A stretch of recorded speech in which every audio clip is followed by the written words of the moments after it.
on Monday next week, the 22nd. These are some of the issues that we have raised. Okay.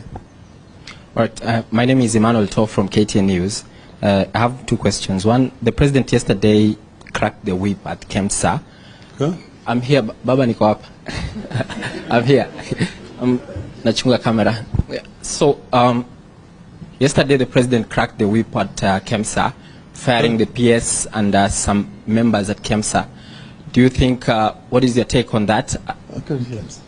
KEMSA, Kenya Medical Supplies Authority. What's your comment on that? Is the government committed to fighting corruption? Number two, on Sunday and Saturday we saw you with the president in Nyandarua, in Kasarani, and in Nyayo. You had a busy weekend with the president. Does it affect your watchdog role as oversighting the government, and are you planning anything? Thank you. First question is the first question is on KEMSA. KEMSA. Now, KEMSA issue, these are all these issues we talked about, issues of corruption. The government is actually reacting. They're reacting to a very major issue. I don't think that this is the only scandal that they have in KEMSA. I think within a short period of time, you're going to be seeing hemorrhage in this government. But then, you see, you have a government should be run as a government.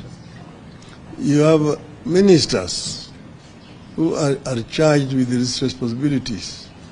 Why are we not seeing ministers? Why is the president the one coming up with the key policy issues in respective ministries?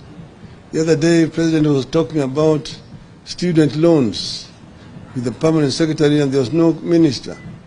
And that is in the State House. A major policy statement on education should come from Minister of Education in his ministry. If there's a scandal in KEMSA, there should be Minister for Health, or even there's a permanent secretary for health, medical services. This other one here is just PS for public health. So it raises more questions than it answers. What the so-called surgery in the ministry. Okay.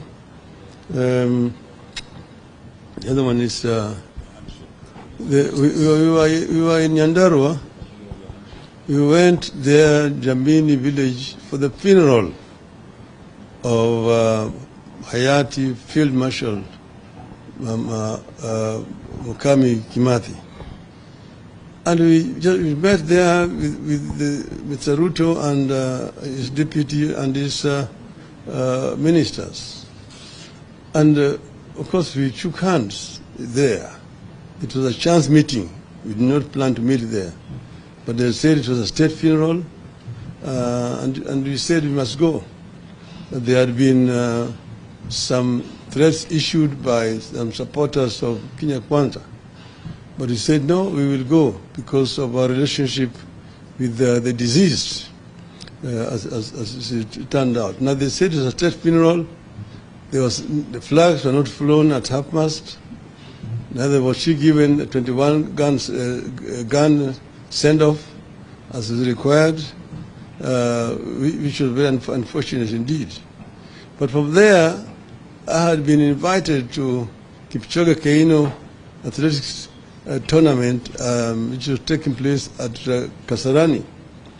And Mr. Ruto also was coming there. We didn't know that he was coming. He didn't also know that I was going. We just met there as a chance at Kasarani. And we watched the tournament together. We did not invite each other.